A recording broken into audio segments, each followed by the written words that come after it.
여러분 오래 기다리셨습니다. 이제 바로 오늘의 마지막 순서인 원탁 회의를 진행하도록 할 텐데요. 이에 앞서서 총장님과 부코바 명예대학장님께서 함께 출간하신 책 출판 기념회를 간단히 진행하고자 합니다. 총장님과 부코바 명예대학장님께서는 지난 6월 7일 대학 본관에서 대담을 진행하셨는데요. 기후변화, 미래정치, 한반도 평화, 또 세계 시민의식 등 다양한 주제로 심도 있는 대담을 진행하셨습니다. 이제 대담의 결실이 한 권의 책으로 출간되었는데요. 책의 제목은 지구의 운명, 평화로 가는 길입니다. 이 책은 일상의 현실적인 삶에 안주하기 쉬운 우리의 의식에 새로운 영감을 전해주고 있습니다. 우리 구성원들이 함께 많이 공유할 수 있으면 참 좋을 것 같습니다. 이 시간 총장님께서 부코바 명예대학장님께 책을 전달해 드리는 시간을 갖도록 하겠습니다. 여러분 두 분을 큰 박수로 맞이해 주시기 바랍니다.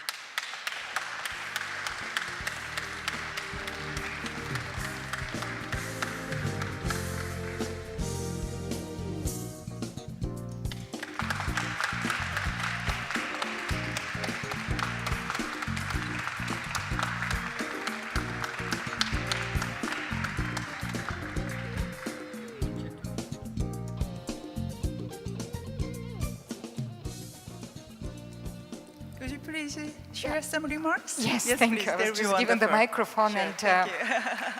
I think, President Cho, this is one of the best gifts that I have received lately. I would like, first of all, to thank you for the opportunity to have a dialogue with you when I was here in June, and to exchange also with the professors, with students on the global issues. I think once again, I was reconfirmed in my conviction that Kyunhee University is one of those institutions that is so pro-multilateral, so much engaged in the global quest for sustainability, for solutions, for human dignity, for respect for the humanity and for the planet. And I'm very proud that I accepted your proposal to join this effort, this ambition of Kyunhee University in my capacity as Honorary Dean of Humanities College and Mirwan's College. It's a big honor for me, and I hope that my modest efforts contribute to this ambition and to this quest. So thank you very much once again. As I said, one of the best gifts for this year that I'm receiving. Thank you. 네, 여러분 박수로 다시 한번 환영해 주시기 바랍니다. 감사합니다.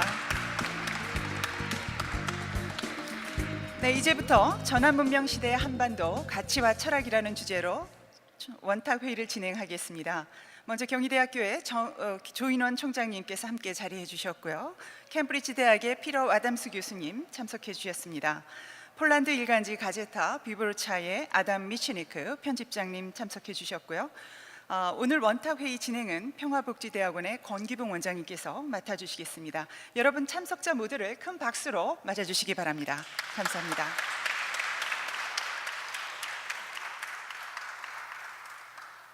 안녕하십니까. 오늘 라운드 테이블 사회를 맡은 평화복지대학원 원장 권기붕입니다. UN 세계 평화의 날을 기념하는 피스바 페스티벌 2018은 인류는 과연 어떤 문명을 원하는가라는 주제를 한반도를 중심으로 새롭게 태동하고 있는 평화의 무드에 맞추어서 문명 전환의 맥락에서 한번 접근해 보고자 합니다. 오늘 사실 기조연설에서 이어 진행되기 때문에 이 라운드 테이블에서는 우리 가제타 비보코자 편집장이신 아담 미치니크 편집장님과 그리고 어제에 이어 오늘 기조 키노트 스피치에서 함께 해주셨던 피터 와담스 교수님도 이 자리에 함께 해주셨고요. 유감스럽게도 한환상 위원장님께서는 자리를 못하셨기 때문에 제가 오늘 라운드 테이블을 진행하게 되면서 이 앞쪽이 이 라운드 테이블의 하프를 구성하게 될 것 같습니다. 조금 여유스러운 시간을 사용할 수 있게 될 것 같고, 그래서 가능하면은 이 라운드의 그 다른 반쪽을 구성하시는 우리 패널을 넘어서는 청중들도 함께 참여하는 타운 미팅이 되기를 바라는 마음입니다. 어제 세션이 첫 세션이었습니다만 거기 피터 와담스 교수님을 중심으로 해서 결국 지금 우리가 처한 클라이밋 체인지 온도 상승이라는 문제가 북극의 빙하가 녹아가는 문제를 낳고 있습니다만 이 빙하가 녹아가는 것 자체가 기후 변화로 인해서 생기는 하나의 결과이지만 이 빙하가 녹아가면 갈수록 결국은 이 기후 변화 문제, 더 큰 온도 상승 요인으로 피드백을 촉발하게 되고 이렇게 될 경우에는 대단히 위협적인 상황을 매우 빠른 시일 내에 인류 전체가 맞닥뜨릴 수 있다라는 그런 경고의 말씀을 해주셨습니다. 그리고 이에 대해서는 전 지구적인 지혜와 노력이 결집되어야 하고 이를 대처하기 위해서는 모든 국가뿐만 아니라 모든 시민사회들이 또 참여해야 될 것 같다는 그런 말씀을 해주셨습니다. 오늘은 어제 세션의 주제와 논의를 이어서 조금 더 구체적으로 인류가 처한 위기 상황이 대체 그 내용이 어떻게 되고 그 본질이 어떻게 되며 과연 우리가 무엇을 해야만 하고 할 수 있을까라는 그런 내용을 가지고 대담을 진행하고자 합니다. 오늘 대화는 대체로 세 가지 주제로 소주제로 나누어서 진행하고자 하고요. 그 첫 번째는 현재 우리 인류가 당면한 위기가 있다면 그것이 구체적으로 무엇이고 그 본질은 어디에 있는가라는 질문을 다루고서만 하고요. 둘째는 그 위기에 대해서 과연 누가 무엇을 할 수 있고 또 해야 하는가라는 문제를 다루고자 합니다. 그리고 마지막 세 번째는 한국 나아가 동아시아는 어떤 기여를 해야 하고 그리고 할 수 있는지, 즉 동아시아적인 대한 문명이 도출이 가능하다면은 또 그것은 무엇이 되어야 할 것인지 되고 될 수 있을 것인지에 대해서 논의를 했으면 합니다. 가능하다면 각 소극 주제에 대해서 약 30분 정도로 패널 토론을 진행하여서 마지막 30분 이상의 시간이 청중 토론 혹은 종합 토론이 될 수 있었으면 하는 바람을 가지고 있고 그렇게 될 수 있도록 노력을 한번 해보겠습니다. 그럼 첫 번째 주제에 대해서 논의를 좀 시작해 보도록 하겠습니다. 라운드 테이블 이 시간에 새롭게 참석하는 청중들도 있고 해서 지금 오늘 포디움에 올라와 주신 패널 여러분께 전체적으로 질문을 드리도록 하겠습니다. 첫 번째 질문은 현재 인류는 어떤 위기에 처해 있는가 하는 그런 질문입니다. 기조연설, 특별연설 등에서 말씀을 해주셨습니다만 한 5분 이내로 조금 종합을 해주신다면 논의를 진행하는 데 도움이 될 것 같습니다. 필 아담스 교수부터 부탁을 드리겠습니다. Well, thank you. I guess I've talked exhaustively, in fact, at excessive length about climate change. So I'll mention one or two other things that I think are very important. But climate change, I think, is the biggest issue facing us. The fact that we are the climate is warming because of CO2 we're putting into the atmosphere faster than ever before. That the warming that's occurring as a result of that is inevitably going to lead to a sort of catastrophic effect upon our civilization unless we can stop it in its tracks pretty quickly. And on top of that, there are other harmful effects that stem from the warming, which include sea level rise. That's a separate issue in a way, because the sea level rise is happening and will carry on even if we can stop the warming. It's built into the system, and it's like a kind of a flywheel. So we need to tackle global warming as a first and most important threat, I think, to the planet. But I should mention other things which I really failed to talk enough about, and one of them is the population problem. that's rising fast, and in particular in the continent of Africa. And then the resources problem, which I scarcely touched on, but the fact that the world is running out of resources, and that includes water. The key issue is that we're running out of water, but we're also running out of mineral resources, and we're running out of space. And there's an outfit called Climate Footprint, which tried to work out how much we are taking out of the planet every year compared to what the planet can actually provide. And that is, what are we taking out in the way of water, timber, minerals, food, everything that supports the existence of the human species on planet Earth, we take out. And the planet Earth is capable of providing a certain amount every year. And until the 1970s, they were sort of in balance. We weren't taking out more from the planet than it could give. But now they're way out of balance. We're taking 1.7 times as much out of the planet as we're putting in. So we run out of planet in about August of every year. And from then on, we're borrowing like a kind of Ponzi scheme. We're borrowing from our planet, and it's getting a bigger debt every year. So resource depletion owing to excessive economic activity and an excessive population will be as much of a threat as climate change. But if we have to tackle one threat first, I think we should try and tackle climate change. 조인원 총장님 부탁드리겠습니다.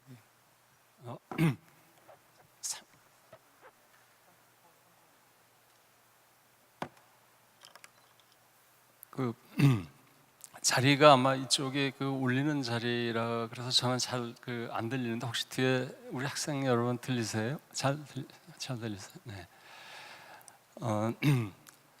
어제 우리 와담스 교수님 강연도 그렇고 또 오늘 제 기조 강연 내용도 이제 들으면서 그래서 오늘은 사실은 이제 보는 관점에 따라서 우리가 인류가 맞이하고 있는 위기적 국면들 굉장히 다양하게 생각할 수가 있을 텐데 그래서 오늘은 특히 이야기를 기후변화에 관한 이야기를 화두로 해서 이렇게 시작을 할까 합니다. 기후변화라고 하는 문제는 사실 굉장히 큰 문제고 또 우리 인류 사회가 전체가 안고 있는 문제이기 때문에 워낙 큰 문제이기도 하고요. 또 이게 함께 시민 개인의 힘도 굉장히 중요하고 우리나라의 어떤 노력도 중요하지만 전 세계가 함께 풀지 않으면 안 된다라고 하는 그런 지구적인 과제입니다. 워낙 지구적인 과제이다 보니까 우리 일상생활에는 우리한테는 잘 피부에 와닿지 않는 문제인 것 같고요. 우리는 매일매일 날씨를 느끼면서 살고 비가 많이 오는구나, 올해 여름에 더웠다 또는 작년 겨울에 추웠다, 좀 여름이 늦춰졌다 이런 거를 알고 살지만 이게 우리 삶에 어떤 영향을 줄 것인가, 또 좀 더 거창하게 얘기해서는 우리가 함께 지구사회가 만들어 나가고 있는 그런 산업 문명이라고 할까요? 또는 현대 문명이라고 할까요? 그러니까 이런 좀 큰 틀에 어떤 삶의 기반에 어떤 영향을 줄 것인가, 이거는 사실은 일상적으로 생각하기에는 참 쉽지 않습니다. 저는 오래전에 아주 예전에 학창 시절에 이제 정치학도 공부하고 또 국제 정치학, 국제관계학 이런 쪽을 이제 공부를 해서 비교적 국제적인 이슈에 좀 친숙함에도 불구하고 제가 사실은 좀 부끄럽게도 기후 변화에 관심을 갖게 된 거는 비교적 최근의 일입니다.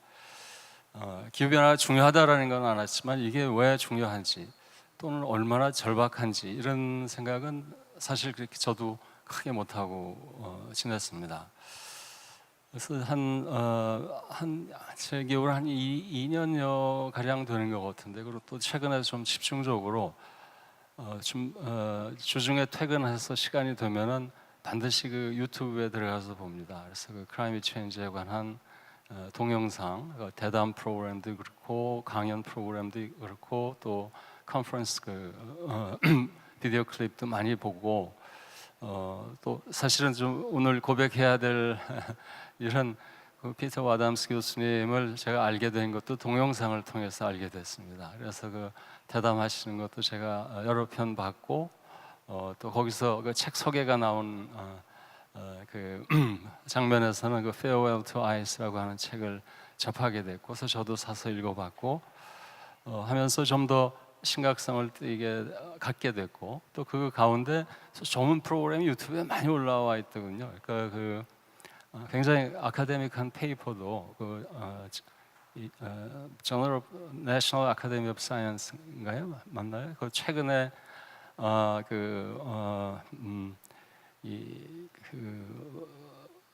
뭔가요? 일종의 그 플래니터리 트래젝토리에 관한 그 핫하우스, 아까 제가 그 기념사에 잠깐 그 언급을 했었는데 그 열 지구 그러니까 핫하우스 열실 지구라고 하는 건데, 그러니까 그 온실도 좀 들어가면 좀 온기를 느끼지만 열실은 그거보다 훨씬 더 아마 좀 극한 상황을 표현하느라고 그렇게 했겠죠. 그래서 그것을 이제 접하면서 이제 여러 가지 기후라고 하는 것은 한 어떤 특정 지역의 특정 시점을 보는 것이 아니라 planet Earth, 그러니까 그 지구 행성 전체를 하나의 시스템으로 보고 그 우리 기후를 뭐 20년, 100년, 뭐 수십 년, 수백 년 이런 단위로 또는 수천 년, 수만 년 그 이상 단위로 이게 어떤 그 변동의 추이를 가지고 있느냐 이런 거니까 정말 그 너무너무나 큰 주제입니다.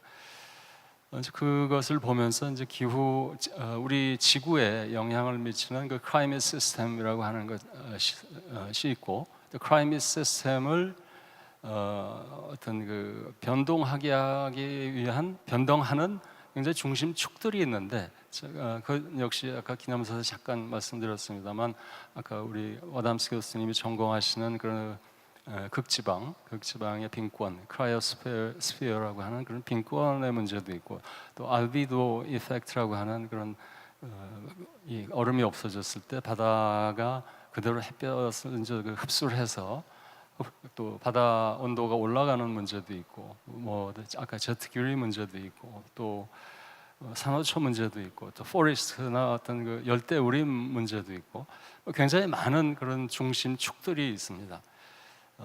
그래서 이런 상황들이 나날이 악화되는 과정 속에서 많은 과학자들이 정말 이제는 상당한 위기에 왔다라는 거, 아까 그 유엔 사무총장님의 올해 신년사하고 몇 개 기자회견 또 스피치를 제가 인용을 했습니다만 굉장히 강경한 표현입니다. 사실 그 국제기구의 수장께서 사용하시기 과연 적절할까 하는 정도로 매우 강한 톤의 경고성 메시지와 그 단어 선택을 보면서 참 아무래도 그 유엔이 여러 그 기후 관련 연구 기관 전문가들의 그 의견 보고서들이 집대성돼서 아마도 제일 광범위한 자료를 가지고 있지 않을까 하는 그런 생각을 했었고요. 그런 것을 총체적으로 감안해서 이렇게 세계에 던지는 메시지는 제가 상상했던 것보다 훨씬 심각한 상황이구나. 그중에 이런 표현이 제가 잘 아까 아침에 인용한 것은 우리가 그 시면의 끝자락에 있다. 이건 굉장히 강한 표현인데요. 또 다른 표현은 소닉 붐과 같은 어떤 속도와 어떤 추진력을 가지고 기후변화에 대처해야 된다. 그러니까 소닉 붐이라고 하는 것은 제트기가 날아갈 때 초음속으로 가기 위해서 어떤 그 추동력을 만들어낼 때 만들어지는 그런 그걸 뭐라고 그러나 소리죠. 소리고 동력인데 이런 정도로 좀 우리가 적극적으로 대처를 해야 된다. 또 그걸 하기 위해서는 전 지구적인 협력이 필요하다. 이런 말씀을 최근에 많이 하고 계세요. 그래서 저도 쭉 자료를 살펴보면서는 정말 이 부분은 우리 올해 더웠다, 재작년 더웠다, 또 앞으로 한 4, 5년 우리 기상청에서도 그렇게 예측을 하대요. 5년 이상은 예측이 힘드니까 앞으로 5년 동안 상당히 여름에 더 더워질 거다 이런 얘기도 하는데 그 문제도 있지만 그 변화하는 기후가 만들어내는 여러 가지 그 부산물이라고 하는 것이 제일 걱정하는 부분이 당연히 생태계 파괴죠. 올해 저는 나비를 거의 못 봤습니다. 예전엔 그 캠퍼스에 그 나비가 많이 날아다녔는데 캠퍼스에서 거의 못 봤습니다. 그러니까 하루에도 수백 종의 이 생명체가 멸종한다고 합니다. 최근에 들어서는 이런 문제라든지 또 어떤 크롭 프로덕션 아까 와담스 교수님 잘 설명을 해주셨지만 그런 경작지, 서식지의 대량 파괴와 어떤 좀 이런 것들이 매우 아주 급격한 식량의 위기를 만들어낼 수도 있겠다라는 그런 생각. 그다음에 사실 잘 사는 나라들은 식량의 위기가 와도 또는 좀 기온이 올라가도 우리는 다 집에 에어컨을 다 많은 사람들이 가지고 있지 않습니까? 그렇지 않은 나라, 형편이 안 되는 나라의 사람들은 그 더위가 오면 제가 알기로는 wet bulb temperature라고 하는 게 있는데 그 젖은 전구 온도, 직역하면 그렇습니다. 그 전문 용어로 뭐라고 하는지 모르겠는데요. 한 5도에서 7, 8도 정도 온도가 되고 습기가 100%면 밖에 인간이 나가서 한 4-5시간 이렇게 활동하면 그냥 치명적인 그런 사람이 죽게 된다고 합니다. 그러니까 이 상황은 100%까지 습기가 안 올라가겠지만 35도, 7도보다는 서울도 올해 41도까지 올라갔기 때문에 훨씬 고온이 만들어지면 준비 안 된 개도국 분들한테는 매우 치명적인 결과를 일으킬 수가 있겠다라는 측면에서 지금 이 시대의 위기 몇 가지 예에 불과합니다만 사실 기후라고 하는 것은 이 땅의 문제이고 하늘의 문제이고 또 바다의 문제입니다. 이 땅, 하늘, 바다가 망가진다라고 했을 땐 그건 당연히 절체절명의 위기이겠죠. 그래서 아마 그 무엇보다도 우리 시대에 우리가 마주하고 있는 가장 큰 위기가 기후 변화 아닐까 하는 생각을 합니다. 다음은 미치니크 편집장님께 부탁드리겠습니다. 오늘 특별 강연에서 제가 이야기는 우리가 직면한 위협으로 보시는 부분이 아마 점증하는 권위주의, 펀더멘탈리즘, 근본주의, 혹은 전체주의적 위협 이런 것들이 우리가 정치적으로 대단히 진중하게 지금 대면하고 있고 대처해야 되는 그런 과제일 것 같다라고 이제 말씀해 주신 것 같은데 그것만 덧붙여서 조금 더 구체적으로 지금 현재 우리 정치, 경제, 사회적으로 전 세계적으로 직면한 위협 요인은 어떻게 보고 있는지 말씀을 부탁드리겠습니다.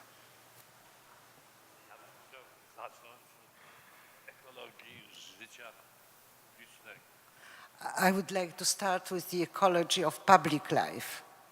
Mianowicie to, co mnie niepokoi, to jest to niebezpieczne ocieplenie w debacie publicznej. What upsets me is the dangerous warming in the public debate. To, co obserwujemy dzięki tym mediom społecznościowym w internecie, to jest niesłychana inwazja języka nienawiści. What we observe, thanks to the social media and the web, is an incredible, unheard of invasion of hate speech. To także jest inwazja kłamstwa. It's also the invasion of lies. W gruncie rzeczy mamy do czynienia z kompletną deformacją publicznej debaty. Nie ma już debaty o wartościach. In fact, we deal with the complete degeneration of public debate. There is no debate about values anymore. Z jednej strony mamy taki zdegenerowany postmodernizm, który mówi, że żadna prawda nie istnieje i nie warto jej szukać. On one hand, we have this degenerated postmodernism, which says that there is no truth and it's not worthwhile to look for any truth. Z drugiej strony mamy taki cyniczny nihilizm. On the other hand, we have some kind of cynical nihilism, I to powstaje taka luka aksjologiczna. and the axiological gap is emerging. I w tę lukę wchodzi dzisiejszy populizm, autorytaryzm i pokusy totalitarne. And in this gap,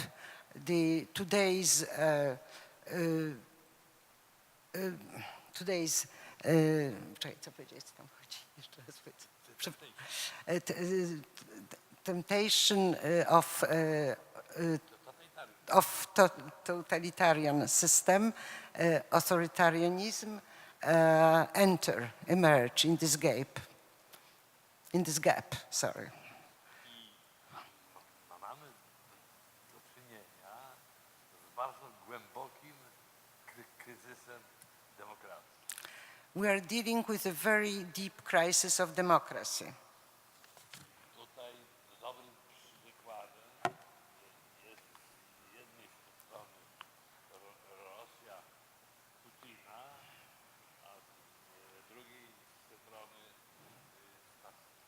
Stany Zjednoczone Donalda Trumpa. And a good example are, on one hand, Putin's Russia, and on the other, Donald Trump's United States. W innej sytuacji są komuniści chińscy, bo oni nie udają, że są demokratami.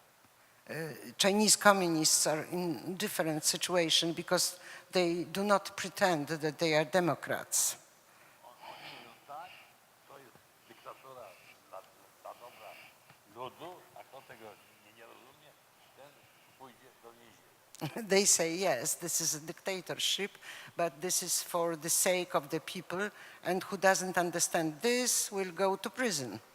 Dla mnie takim symbolicznym przykładem jest to, że w więzieniu de facto zamordowano laureata pokojowej Nagrody Nobla. For me, an example is that in fact, in prison, Nobel Prize winner, Nobel Peace Prize winner, Chinese, was murdered. To jest to zanieczyszczenie atmosfery. This is the pollution of atmosphere, To jest ten smog kłamstwa. the smog of lies. I w moim przekonaniu jest to ocieplenie, ten taki strumień płonącej nienawiści jest równie niebezpieczny jak ocieplenie atmosfery. And for me, this warming, this stream of burning hate is as dangerous as the global warming of atmosphere. Ale tu jedno z drugim się łączy. But both connect. They both connect. W krajach postkomunistycznych świadomość ekologiczna jest bardzo niska. In the post-communist countries, the ecological awareness is very low, very low. Wszystko jest podporządkowane w Polsce partykularnym interesom rządzącej formacji. In Poland, everything is submitted to the particular interests of the ruling party. Niszczenie lasu, They are destroying the forests. to jest nieodpowiedzialna energetyka oparta na węglu, który jest szkodliwy. It's irresponsible energetics based on the coal, which is harmful for the environment. I to jest w gruncie rzeczy kompletne zaniedbanie i wojna z niezależnymi organizacjami, które chcą przeprowadzić przyrody. And it is the war with the independent NGOs which are willing to defend the nature from its destroyers. Więc droga do rozumnej polityki ekologicznej prowadzi przez walkę przed tendencją antydemokratyczną. So the road to reasonable ecological policy, environment policy, leads through the fight against anti-democratic tendencies. No, o stosunku prezydenta Trumpa do ekologii i do prawdy to nie ma co mówić w ogóle. About the attitude of President Trump towards ecology and truth is not worth discussing. To nie jest przypadek, że dwóch przywódców światowych, czyli Trump i Putin, ze sobą potrafi tak dobrze się porozumiewać. And it is not by accident that two world leaders, Putin and Trump, can communicate with each other so well. To znaczy tylko tyle, że my, ludzie społeczeństwa obywatelskiego, musimy ze sobą się porozumiewać, nie patrząc na Putina i Trumpa. But this means only that we, the people of civil society, must communicate with one another without looking at Putin and Trump. Prezydent Republiki Czeskiej, pan Václav Havel, napisał fantastyczny tekst pod tytułem Siła bez siły.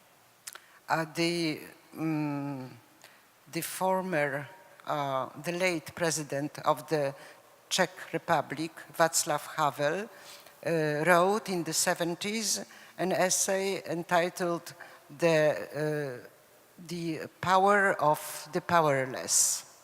Otóż my jesteśmy bez siły. Mamy siłę i możemy zatrzymać i Putina i Trumpa. Well, we are not powerless. We have power and we can stop both Putin and Trump. 예, 땡큐. 감사합니다.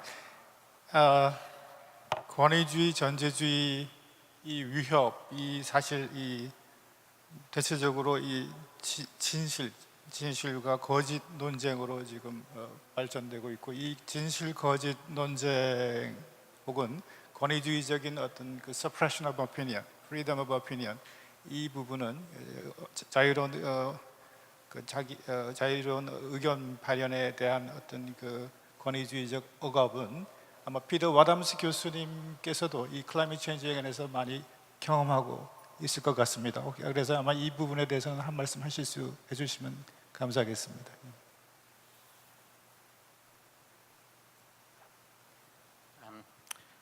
Thank you. Yes, the question of truth and lies. It's in the world of science. Things aren't as bad as we've heard about some of the nasty aspects of world affairs, but it's still difficult for truth often to get through, and it's partly.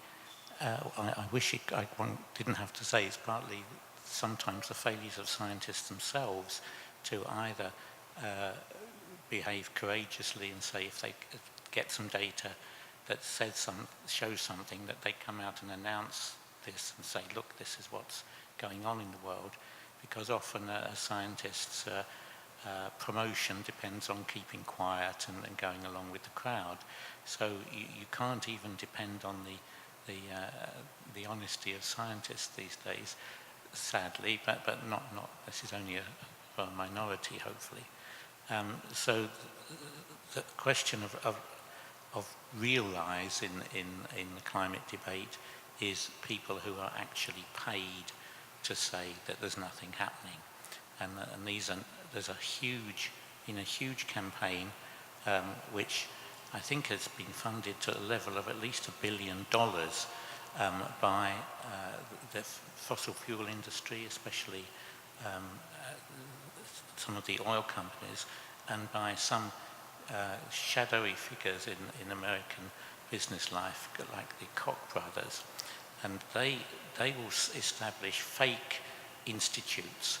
There's one I visited once in Austin, Texas, called the Heartland Institute, which sounds like a really benign institution devoted to knowledge. In fact, it's none of those things. It's devoted to spreading lies about climate and lies about the people who work on climate.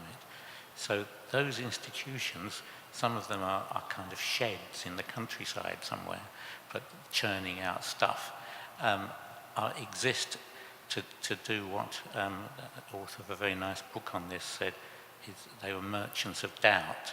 They know they can't get everybody to believe there's no such thing as climate change. It's like getting you to believe that the world is flat. But if you say it enough times that something does not exist, then enough people will start to believe that it might just be true to preclude the action. It means to have the energy and the persistence to bring about change involves a lot of effort and time, and a lot of people, ordinary citizens, if somebody tells them that nothing's really happening very much or very fast in the climate, so you can relax and you don't have to do anything, then they will relax and not do anything. This is the sort of frightening thing that you find going on. And how do we get around that? I don't know. There've been education is the way around it, and as Trump said it when he was elected, I just love the poorly educated. In other words, that's the people who are going to vote for him. So education is a solution, but we don't have much time. This is the problem with climate change, is to educate the human race to realize that we're walking into a very dangerous situation on the planet and have to take very rapid and serious action. It's difficult to do that in the face of the merchants of doubt argument that, well, there might not be anything going on, so you don't have to do anything yet. I know when in the US, Republican politicians and senators and congressmen have to say, when they asked about climate change, they come up with exactly the same wording every time, which is that the jury is out on whether climate change is caused by man. Now, that hasn't been true for about 30 or 40 years, but if you say that enough times, people will start to think, well, yes, maybe we don't have to do anything. It's like saying, Trump saying during the election campaign and every day afterwards, crooked Hillary Clinton. So in your mind and most people's mind now, the word Hillary Clinton is associated with crooked, although there's no evidence that she was crooked or is crooked. But if he says it enough times, the doubt will enter people's minds and they won't think about her as a future politician. So that's the problem, that denial led by very malevolent people who are paid to create doubt means that actions that should be taken don't get taken, and that's what the intention is, and unfortunately it often succeeds. Actually, 저도 이 라운드 테이블을 준비하면서 이 클라이밋 체인지 문제가 이렇게까지 심각하다는 인식을 가지지 못했고 매우 무지했다라는 반성을 좀 하게 됐습니다만 총장님도 모두 발언해서 별 관심을 두지 않다가 최근에 대단히 깊은 우려를 하게 됐다는 말씀을 해주셨는데 이렇게 저희 일반 국민들이 이 문제에 대해서 조금 귀를 기울이지 못했던, 주목하지 못했던 이유가 있다면 어떤 것들이 있을까요? 아마 개인이 이제 다 바쁘게 살면서 아마 기후 변화의 문제가 있고 그것이 심각하다 하는 얘기는 한두 번씩 다 들어봤을 것 같습니다. 근데 이제 문제는 정말 심각하냐, 또 앞으로 나한테 어떤 영향을 줄 거냐라고 하는 문제는 결국은 그 일반인의 경우에는 우리 사회뿐만 아니라 대부분 모든 사회에서 어떤 그 가장 영향력 있는 집단은 그래도 정치와 언론인 것 같습니다. 우리 사회 여론을 주도하는 것이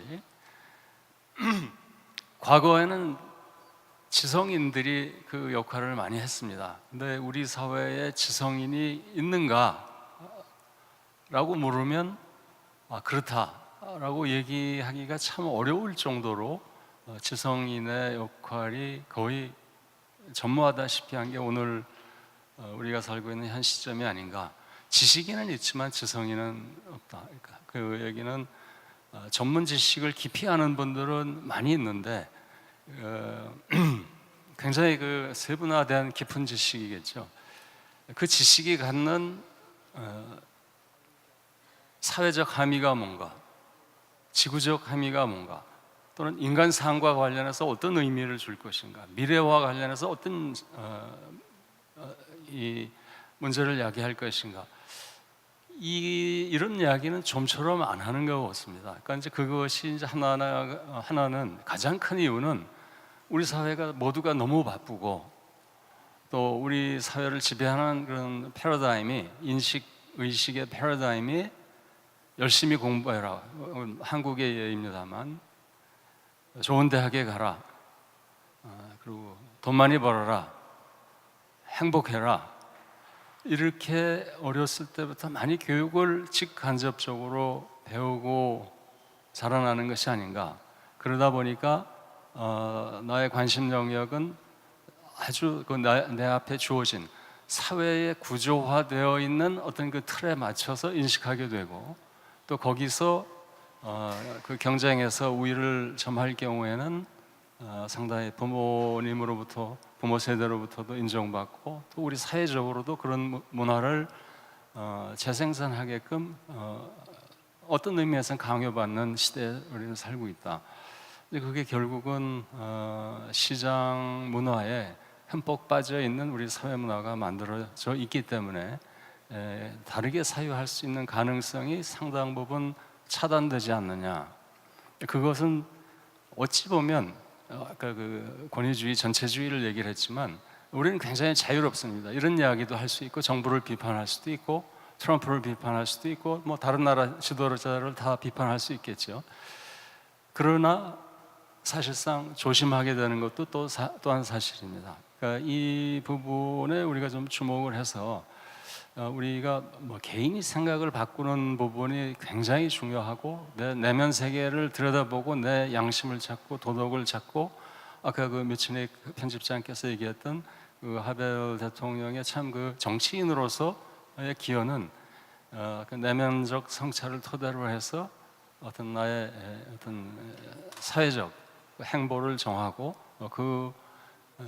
그렇게 사유되는 바를 사회적으로 얘기하는데 용기를 내라라고 하는, 그게 아마 그 파워리스라고 하는 힘없는 자의 힘이라고 하는 부분이 그 좋은 측면도 있겠지만 부정적인 측면은 그런 자기 양심에 어긋나는 일들이 전개될 때 내가 침묵하게 되는 것, 이게 안 좋은 의미의 권력을 형성한다라고 생각이 됩니다. 그래서 이제 우리가 우리 시대에 주어진 문제, 우리 인생에 주어진 문제, 또는 미래 세대에 미래에 주어진 문제를 우리가 스피크 아웃 할 때 좀 더 진정한 의미의 어떤 그 민주주의가 만들어질 수 있지 않을까. 또 진정한 의미의 자유주의가 만들어질 수 있지 않을까 하는 그런 생각을 해봅니다. 미치니크 편집장님께 그럼 이 관련한 질문을 좀 드리고 싶은데요.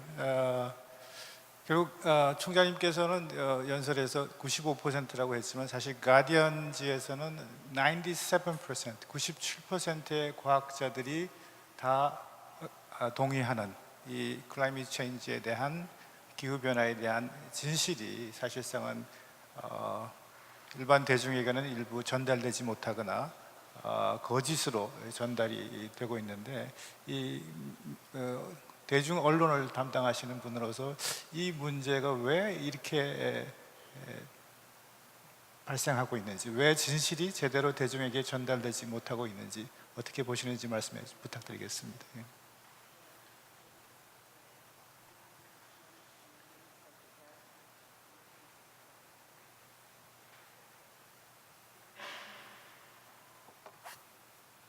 Kłamstwo nie jest wynalazkiem ostatnich 10 lat.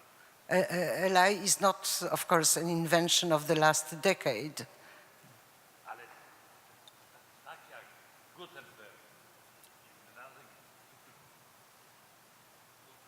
upowszechniał rozpowszechnianie i w ten sposób zrewolucjonizował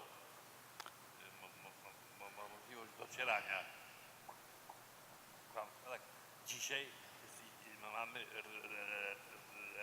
rewolucję mass mediów i internetu. But just like Gutenberg made possible to distribute more widely, and that's why the lies could reach more people, now we have the revolution of internet and new media, which make possible for lies to spread very widely. Ja myślę, że dzisiaj kłamstwo jest skutecznym instrumentem w walce o władzę i o pieniądze. Today, the lie is a useful instrument in the fighting for power and money. Dzisiaj klasyczne pojęcia takie jak prawda, godność, honor, przyzwoitość są odsyłane na śmietnik przez takich ludzi jak Putin czy Trump. I think that today the classic values like the truth, dignity, decency, honor are thrown into trash by people like Putin or Trump. Ale ani Putin to nie jest cała Rosja, ani Trump to nie jest cała Ameryka. But of course, neither Putin is the whole Russia, nor Trump is the whole of America, of the United States. Niesłychanie ważne, jakim językiem będzie odpowiadać na fanatyzm, na demagogię. It's extremely important which language will we use to answer the lies, the fanaticism, the demagogy.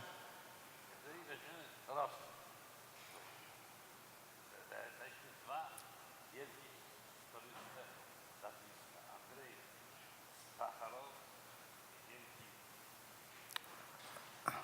fizyk i laureat pokojowej Nagrody Nobla, i Aleksander Sołżenicyń, wielki laureat.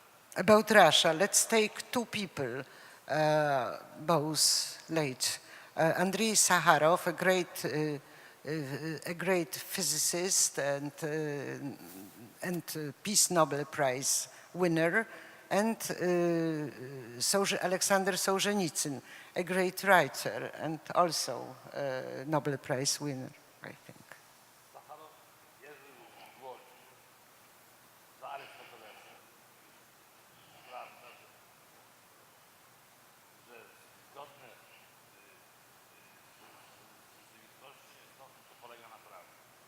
Sakharov said, following Aristotle, that what is in accordance with reality is true.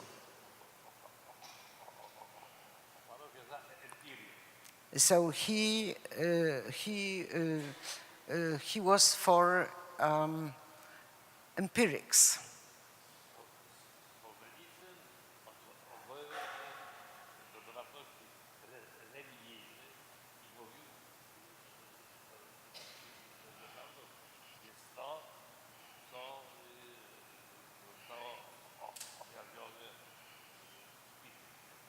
While Solzhenitsyn referred to religious values, and he used to say that the truth is what was revealed in the religious belief. Both were heroes. W pewnym momencie potrafił iść na kompromis z Putinem w imię wielkiej roli. Both were heroes, but Solzhenitsyn at some point was capable of making a compromise with Putin in the name of Great Russia. Sakharov would never have done this. Dla Sacharowa kluczem do wszystkiego nie była wielkość jego państwa, tylko prawo do godności każdego obywatela. For Sakharov, what was important was not the greatness of his homeland, but each citizen's right to live in dignity in his homeland. To jest dla nas moment wyboru. And for us, this is the moment of choice. Intelektualiści mamy obowiązek bronić dwóch wartości: wolności i prawa. As an intellectual, I have a duty to defend two values, freedom and truth.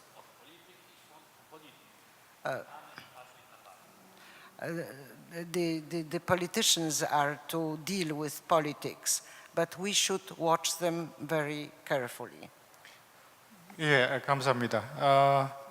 조금 대화를 조금 진전시켜서 사실 이 기후 변화의 진실, 사실 기후 변화의 진실이 무엇인지를 이제 조금 더 구체적으로 얘기를 했으면 좋겠습니다. 어제 이 세션에서는 과학적인 내용을 많이 얘기했습니다만은 이 과학적인 결과, 그러니까 클라이밋 체인지 기후 변화의 원인이 CO2의 증가, 메테인의 증가, 뭐 여러 가지 이런 얘기를 했습니다만 이 CO2 메테인을 증가시키는 원인이 결국 우리들의 삶의 방식에 있는 것 같고요. 특히 그렇기 때문에 마담스 교수님도 산업혁명을 기점으로, 결국 산업혁명을 기점으로 우리 인류의 문명 자체가 기후변화의 큰 원인이 된 것 같다라고 말씀하셨고, 이제 그 산업혁명에 따른 우리 삶의 방식 전체가 사실 이 기후변화에 기여하고 있는 것이 아닌가라는 생각을 하게 됩니다. 그래서 이 부분에 대해서 결국 문명적인 차원에서 우리가 큰 변화를 생각하지 않을 수 없을 것 같다는 생각이 듭니다. 제가 준비하면서 봤던 피터 와담스 교수님의 어떤 그 유튜브 토론회에서 왜 영국과 같은 이렇게 플랫한 아주 평평한 나라에서 SUV 같은 차를 쓰는지 모르겠다라고 하시면서 이게 우리 소비 패턴이 결국은 우리 문제를 더 악화시키는데 이런 선택을 왜 했는지 모르겠다. 미치니크 편집장님도 결국 선택, 자유에 대한, 진실에 대한 선택을 우리가 해야 될 시점인데 왜 이런 선택을 했는지 모르겠다 이렇게 말씀을 해주셨는데 와담스 교수님 한 말씀 부탁드리겠습니다. Thank you. Yes, in terms of choice, we do, to an extent, determine how well or how badly the world advances. by choices which we make. So, and you mentioned SUVs, and I think I did a little film about that once, because amazement that SUVs are so popular in Britain and Europe, because they were invented in the United States as a way of getting around a regulation that car vehicles should improve their fuel mileage every year. That was something which Ronald Reagan, I think, of all people, got going, and it meant that American car manufacturers were forced to make more efficient and smaller cars on average every year. So they wanted to get around that, so they invented the SUV as something which they claimed was a truck, but really it was just a gigantically large, heavy car. And there was an excuse for it, in the sense that in America people quite often drive up mountainsides and so on. And so people thought of that as an anomaly, a kind of another piece of American lunacy which we would never catch on in Europe. And then suddenly you started to see these monstrous vehicles on the streets of Britain and Europe, including the streets of Cambridge, which is the flattest city in the world, and nobody can possibly drive up a mountainside in Cambridge, but they like to drive a big, heavy car to give a sense of whatever power. And the result is huge amounts of carbon dioxide are generated unnecessarily, both in the emission from it and in manufacturing it in the first place. So that's a sign that when we have choice, we often choose very stupidly how we're going to live our lives. In a sense, there are other ways in which we don't have choice. For instance, when you drive, when you go around in Los Angeles, you realize it's a city which is entirely based on the motor car, and there are no public facilities or transport, very little. You have to have a car, because everything you do involves going from A to B, where going from A to B is a big distance. So even if you're not choosing to have an SUV, but you're having to choose to have a car, because that's how you have to live in a city that's built with the infrastructure of Los Angeles, or in fact virtually any city in the West. The infrastructure is there for the car, and you can't get around that without demolishing the city and starting to build it again in a different way. This will happen eventually, and it will have to happen, but it's not happening fast enough. I think everything I feel about climate change is that we can do much better, we can do more sensible things, but we can't change the world fast enough to bring down the carbon emissions to the point where we can save ourselves from very dramatic climate change, which is going to be very destructive. The same applies to agriculture, for instance.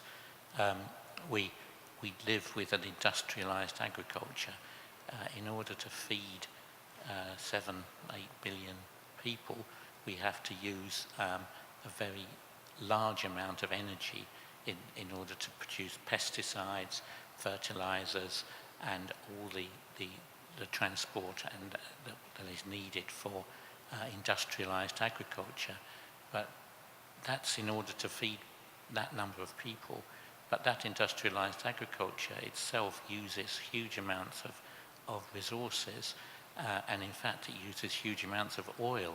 Even if we could do without fossil fuels for transport, we'd still need fossil fuels to be the basis for pesticides and fertilizers.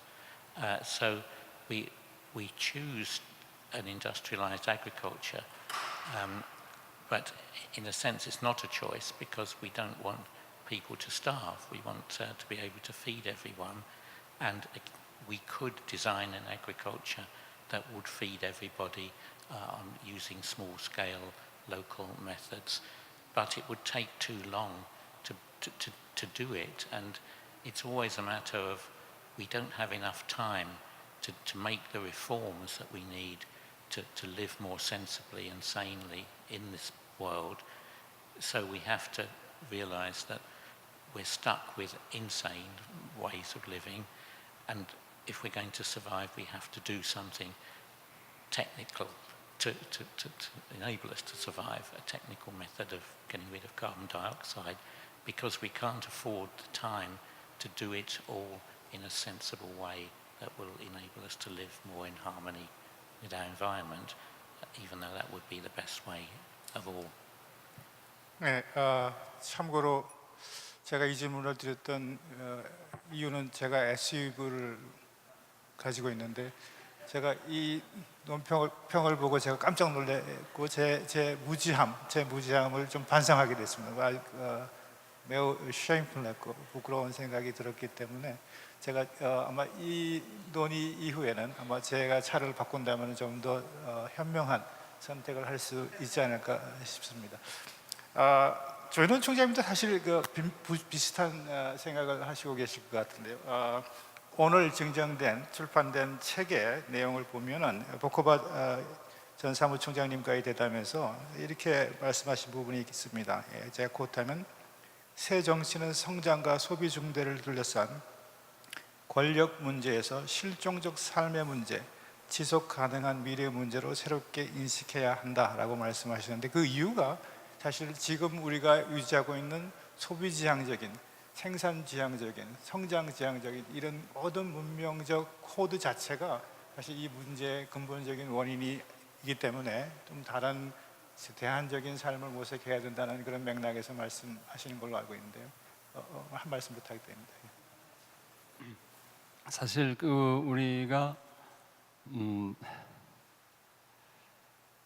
비행기를 타고 한국인인 경우에 비행기를 타고 해외 여행을 다니고 또 아니면 비즈니스를 하러 다니고 한 역사를 되돌아보면 정말 얼마 안 된 시기인 것 같습니다. 아마 가장 활발하게 아마 일반인들이 해외 여행 가고 하는 게 한 90년대, 2000년대 그 무렵 아닌가요? 80년대는 거의 없었던 뭐 공무나 어떤 뭐 아마 회사 주재원들이 나가고 이렇게 했던 걸로 기억을 하고요. 그리고 인터넷이라든지 어떤 이런 소셜 미디어를 통해서 우리가 어떤 세상을 접하고 또 지구를 위성에서 보고 하는 것도 한국 경우는 비교적 최근 일인 것 같습니다. 아마 지금 우리 학생 세대는 당연한 문화로 받아들이겠지만 그 연배가 더 되시는 분들은 저를 포함해서 지금은 익숙해졌지만 과거에는 사실 생소한 문화고 그런 어떤 문명의 이기에 요즘 얘기하는 그런 접할 수 없었던 상황이 불과 엊그제 같습니다. 잘 이렇게 돌아보면은 그때 당시에 지구하면 저 어마어마하게 큰 개념인데 아마 수년 전까지만 하더라도 우리 아마 뭐 지구를 구하려고 이렇게 하면 좀 이 우스갯소리가 됐던 그런 제가 그 기억을 하는데요. 굉장히 어마어마하게 큰 어떤 이 플래닛이라고 생각을 했는데 우주에서 바라보는 그런 지구의 모습은 상당히 칼 세이건이 얘기하듯이 정말 점도 안 되는 전체 우주를 생각하면 정말 그 점도 안 되는 이런 상황이고요. 그다음에 클라이밋 시스템을 보면 굉장히 센시티브한 것 같고, 근데 우리가 문명을 만들어 놓으면서 한번 생각해 보면 제가 물리학 교수님한테 그런 얘기를 가끔 하곤 하는데요. 제가 어렸을 때 팽이를 쳤습니다. 아마 우리 여기 참석하는 외국인 우리 교수님들은 잘 모르실 텐데 예전에 한국에서 어렸을 때 저희 세대가 가지고 놀던 팽이는 나무를 이렇게 뭐라고 그러나요? 이렇게 어떤 쉐입이라고 그러죠? 이렇게 권원장도 팽이 시기 안 해봤어요? 제가 갑자기 물어보시니까 제가 이제 모양 이름이 생각이 안 납니다. 제가 손으로밖에 표현할 길이 없습니다. 이렇게 돼서 아마 좋은 말이 있습니다. 팽이 모양. 그 위아래로 총알 총알이죠. 총알을 이렇게 망치로 쳐서 아래는 뾰족하게 위는 뭉툭하게 해서 그를 이제 끈으로 감아서 이렇게 돌립니다. 근데 그게 정 가운데 그 물리학적인 개념인데 정 가운데로 이렇게 총알을 박지 않으면 이렇게 팽이가 털거든요. 그러니까 이 잘 원활하게 돌아가지 않고 와블링하게 이제 되는데 제가 가지고 있던 궁금증은 지구도 자전축이 있고 이렇게 돌아가는데 우리 인류가 온 세상에 엄청난 도시화를 했고 서울도 뭐 그렇고 요즘에 평양도 그렇고요. 또 맨하탄이나 어떤 주요 도시들 가보면 어마어마하게 땅을 어디선가 파서 시멘트 건물을 엄청나게 높게 졌는데 그것도 아주 매시브한 스케일로 이제 이 대도시가 이제 형성이 되어 있는데 혹시 지구가 털지 않을까 그런 걸 제가 질문을 했었던 적이 있어요. 근데 그 말씀은 우리 클라이밋 시스템이라고 하는 것도 아까 와담스 교수님이 이제 전문가이시지만 극지방에 이제 동토층에 영구 동토층에 이제 매장되어 있는 퍼마프로스트에 매장되어 있는 메탄이 어마어마하게 많은데 그게 해수로 나오고 또는 지상으로 나올 경우에 이제 이미 나오기 시작했다고 하는 거 제가 개인적으로 좀 여쭤보려고 하는 질문 중에 하나입니다. 근데 그게 이산화탄소하고 비교를 하면 100년 기준으로 봤을 때는 23배인가 4배를 타고 하는 것 같고 10년 기준으로 하면은 수백 배의 어떤 포턴트한 그러니까 좀 굉장히 뭐라고 그럴까요? 지구 온난화 효과를 만들어내는 이런 물질로 제가 알고 있습니다. 근데 만약에 그게 그거를 티킹 타임 밤이라고 얘기를 하는 것 같고 우리 일반인들이 알아듣기 쉬운 말로 그게 나올 경우에는 정말 아주 큰 재앙에 봉착할 수밖에 없고 정말 시한폭탄처럼 그러니까 이런 굉장히 아주 위태로운 상황에 우리가 이제 살고 있는데 그래서 이 부분을 어떻게 풀어가느냐라고 하는 것은 전문적인 지식이기도 하지만 또 일반인들이 그걸 안들 대책이 없지 않느냐라는 부분. 그 다음에 내 삶이 너무 바쁜데 언제 극지방 해저에 묻혀 있는 메탄까지 내가 신경 쓰면서 살아야 되느냐? 당연히 일반인들은 그럴 수밖에 없습니다. 근데 문제는 과학자들 모두는 아니겠지만 하여튼 절대 다수가 정말 지구 온난화가 심각하다라고 생각을 하는 게 심각한 일반인들한테는 굉장히 심각한 거 아닌가? 그래서 이제는 이 선택의 기로에 서 있는 것 같습니다. 내가 암의 어떤 초기 암을 발견했다. 어떻게 할 거냐 나는 아직 나타나지는 않았으니까 괜찮다라고 살 거냐 아니면 적극적인 대처를 할 거냐 이 부분은 우리가 좀 더 이런 디스코스를 많이 만들어내서 사회하고 소통하고 세계하고 일반인들이겠죠. 들하고 소통하는 계기를 많이 만들면 만들수록 좋지 않을까 하는 그런 생각을 합니다. 조금 생각보다 시간이 빨리 지나가는 것 같습니다. 매우 상대적이라는 게 제가 다시 한번 느껴지는데요.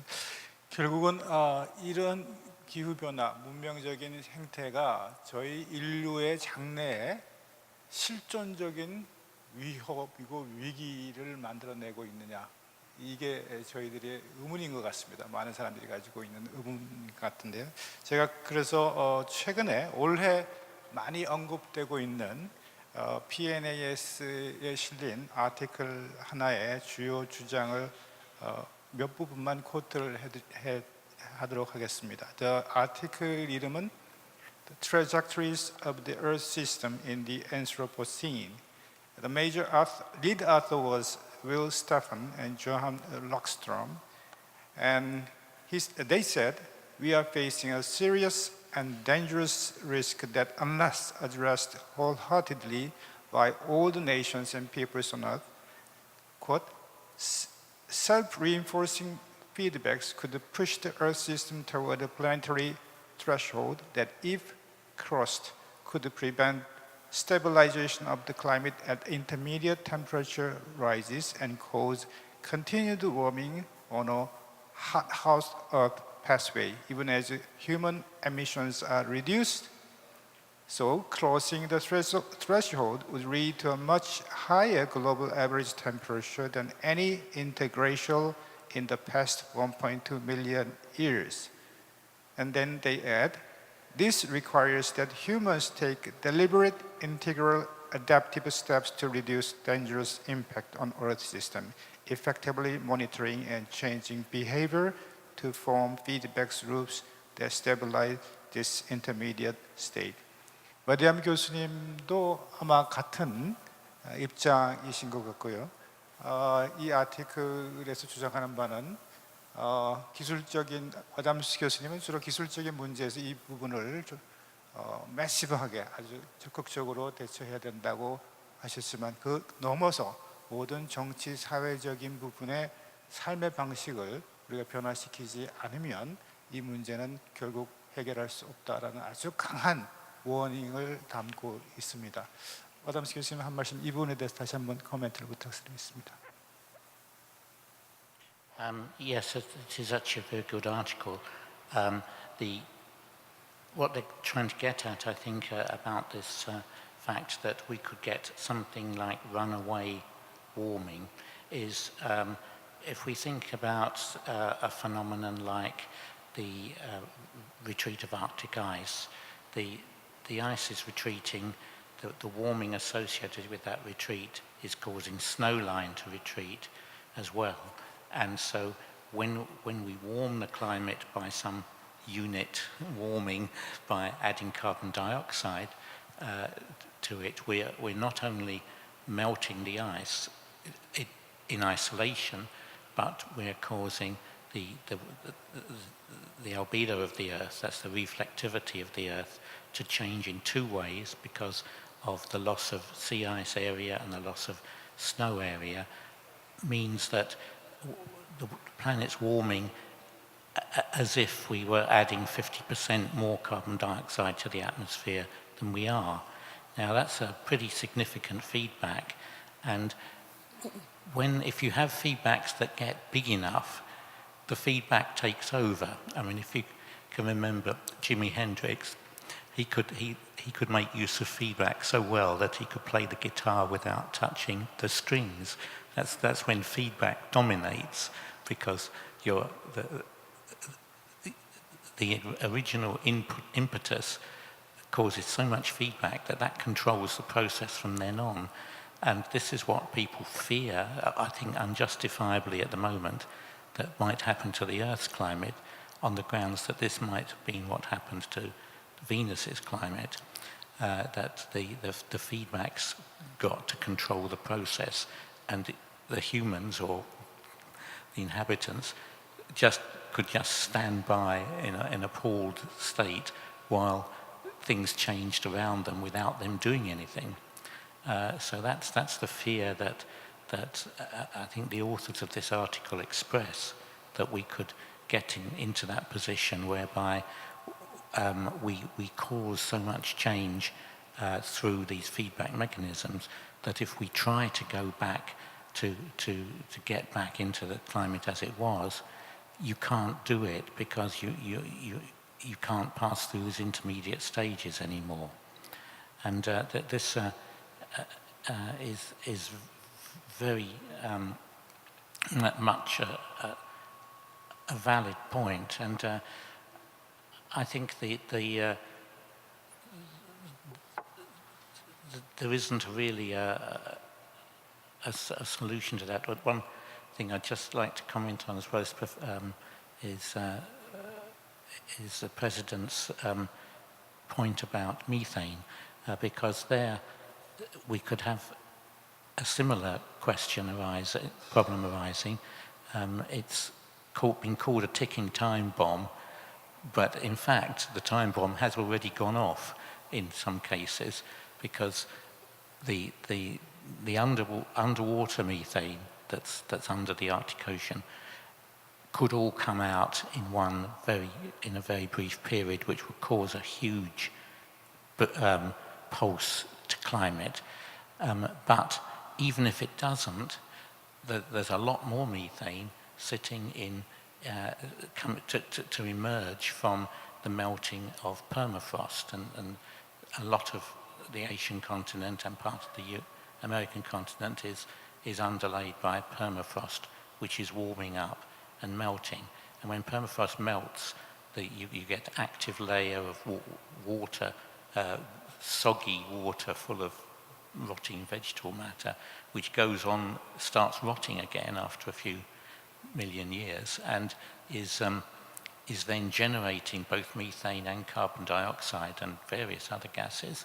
So as the permafrost slowly melts over Asia and North America during the next few decades, methane will be pumped out into the atmosphere, and the total amount to come out is greater than the amount that's sitting under the Arctic Ocean waiting to come out. So we'll either get a dose of methane, a rapid dose from the Arctic Ocean, which could really do us in very quickly, or we'll get a bigger but slower dose from the reduction of permafrost under land. And we're already finding, something I've been looking at, is these explosions occurring in the Arctic. And so the President is right about the explosions, because in the Yamal Peninsula, people started to see strange holes in the tundra, deep holes, a couple of 100 feet deep, with vertical sides and a lot of detritus around the top of the hole, as if it had been hit by a meteorite. But people wondered what could that be, until eventually, and could they be maybe ancient features? And then eventually some new explosions happened while people were around. It's a very uninhabited area, but it was a massive explosion with venting of all of this mass of soil and permafrost, and basically an accumulation of methane underneath the permafrost had exploded and created a bomb which had blasted out this hole. And the number of these holes is increasing all the time. So something is happening in the tundra which wasn't happening before. And so that's another warning that we have to watch out for methane. There's a whole story which I can't really have time to say, but there's a possibility that methane was responsible for a lot of climatic events in the past which left no evidence, because the methane gets oxidized in the atmosphere and goes away, having done its evil work, whereas carbon dioxide stays around. So we don't really know the full story on methane yet by looking at past climates, but we can only fear for what it will do to our future climate. 감사합니다. 워담스 교수님 사실 그러기 때문에 더 적극적인 지오 엔지니어링, 직접적으로 CO2를 대기에서 끄집어내서 땅속에 다시 묻어야 되지 않느냐, 이런 말씀을 주장을 하시고 있고, carbon direct reduction, solar radiation management, bioenergy with carbon capture and storage technology, forestation 같은 다양한 제안을 하시고 계시고 있습니다.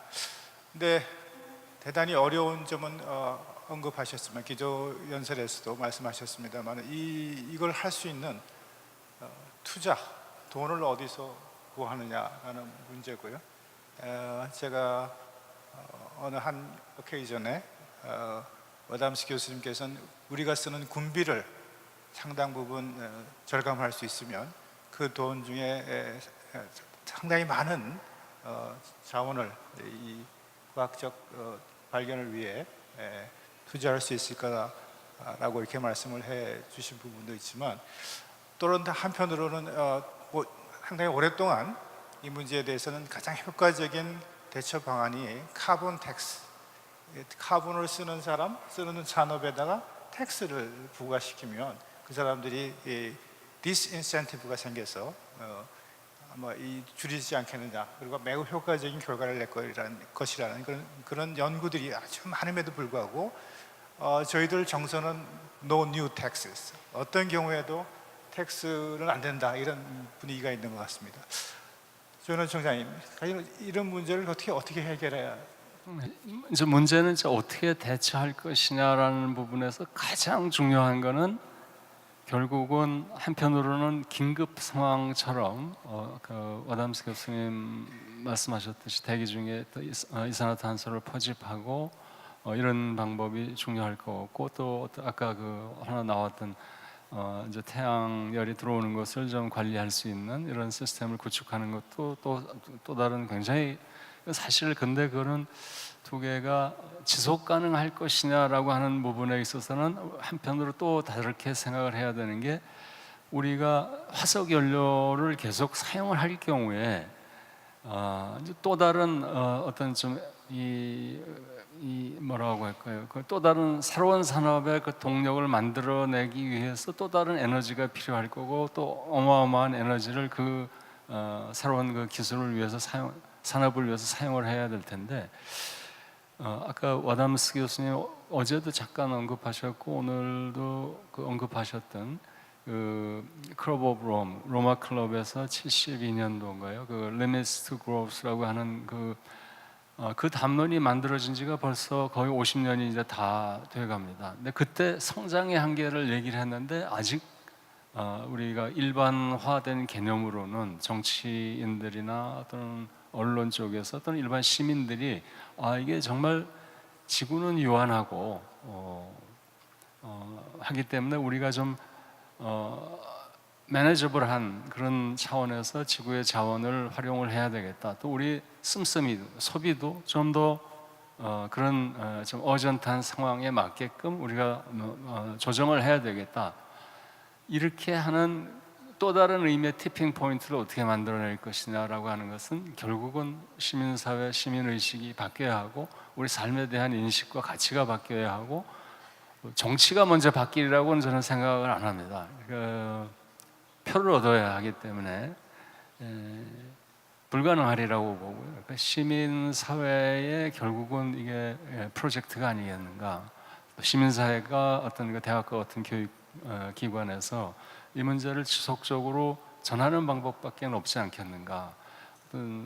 언론에도 기대를 물론 당연히 해야 되고 하지만 또 거기는 또 영리 기관이지 않습니까? 언론 기관들이 다 영리 기관인데 결국은 사회기관, 비영리 기관들이 나서야 하고 또 대학도 비영리 기관 중에 하나고 그래서 그 시민의식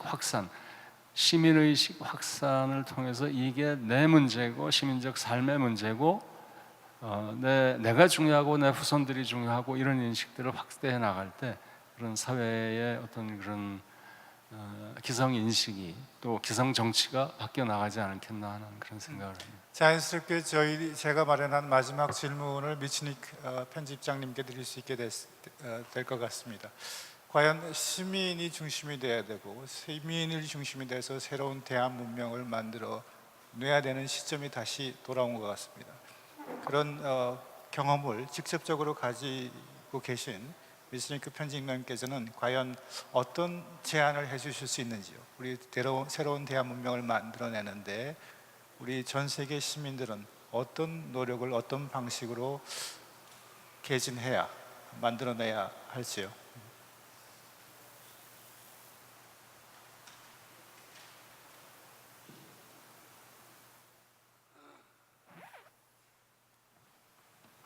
Myślę, że nie ma jednej odpowiedzi na to pytanie. I think there is no single answer to this question. Ja myślę, że żadnej takiej recepty nie ma. And of course, I have no recipe of the kind. Oczywiście kluczem do przyszłości są instytucje społeczeństwa obywatelskiego. Of course, the key to the future are the institutions of civil society. One są stale zagrożone They are always threatened. i w Rosji, na Węgrzech, w moim kraju te wszystkie NGO-ce są teraz systematycznie ograniczane i dyskryminowana. In Russia, in Hungary, also in Poland, all the NGOs are now systematically limited, restricted, and harassed. Ale punktem wyjścia jest zawsze rozmowa z samym sobą. But the starting point is always a conversation with oneself. Nasz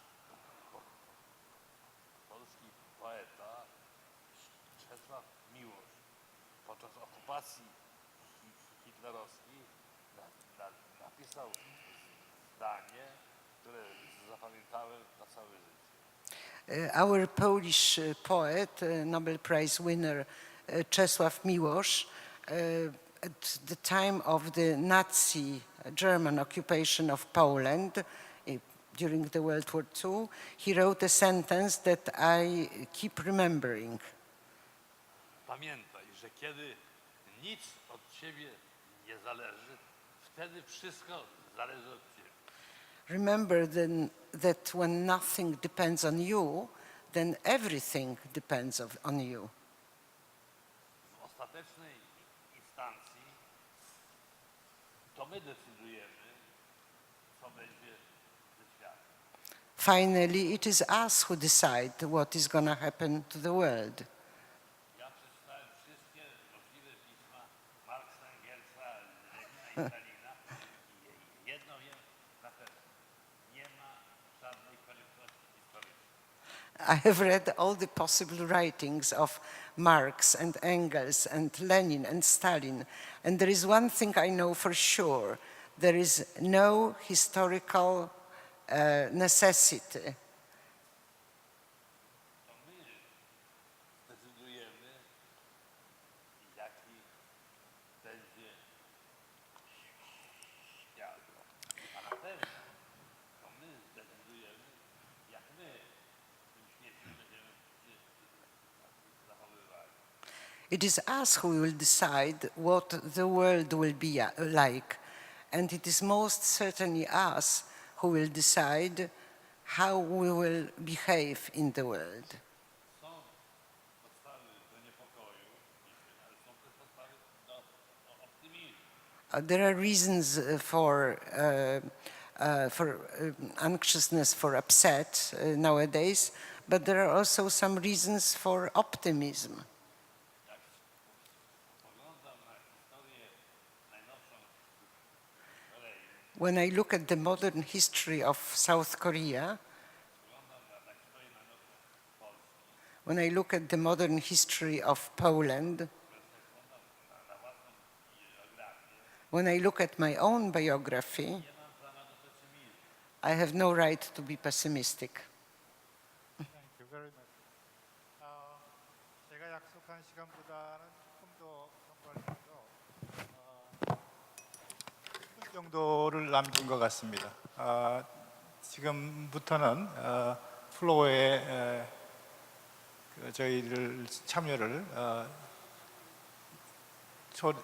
초대하도록 하겠습니다. 저 질문이 있으시면 자유롭게 해주시면 감사하겠습니다.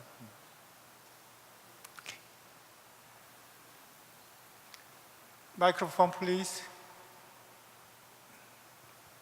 Okay. Thank you for this very interesting conference. I've participated with great pleasure, and I thank you, the President, and everybody for making us more aware of an enormous amount of issues, especially this view from the East that I appreciated very much today. One question that I have, basically for my husband Peter, I guess, is we haven't really talked much about renewable energy. That was something that came out at dinner last night, and I would like to see whether we are by now beyond renewable energy, and in the words of a very good scientist in England, if you do little, you achieve little. I wonder whether this is still the case, or what can we do also, whether renewable energy does or can do something, or whether it could even just be a palliative action that still makes people more educated about the problem. Okay, can I invite a few more questions while Peter actually is thinking about the answers, maybe we can invite more of the questions, distribute to the others, okay? Yeah, a little bit more, okay. Yeah. Any others? Okay, now you can answer. Okay, well, question of renewable energies. I sort of fear that it is too late, but I would hope that we don't accept that it's too late, because we haven't even started properly with renewable energies yet, and we can replace a lot of motor transport with electric vehicles. We can use renewable energy, especially solar power, which has just become so much cheaper than it used to be, and wind power. There's a huge amount that we can do to replace fossil fuel use. But in the end, we're still going to have some fossil fuel use because of liquid fuels are needed for shipping and so on, and because we need fossil fuels as a feedstock for pesticides and fertilizers. We can't live without fossil fuels entirely, but we can do a lot with renewable energy, and we can get this equation that if we're going to get carbon dioxide levels down, we've got to take it out of the atmosphere. It is, I fear, the case. But if we can get it down as much as we possibly can by use of renewable energy, then the amount we have to take out of the atmosphere every year by engineering means is less. And that's one of the biggest problems. We produce 41 billion tons of carbon dioxide a year.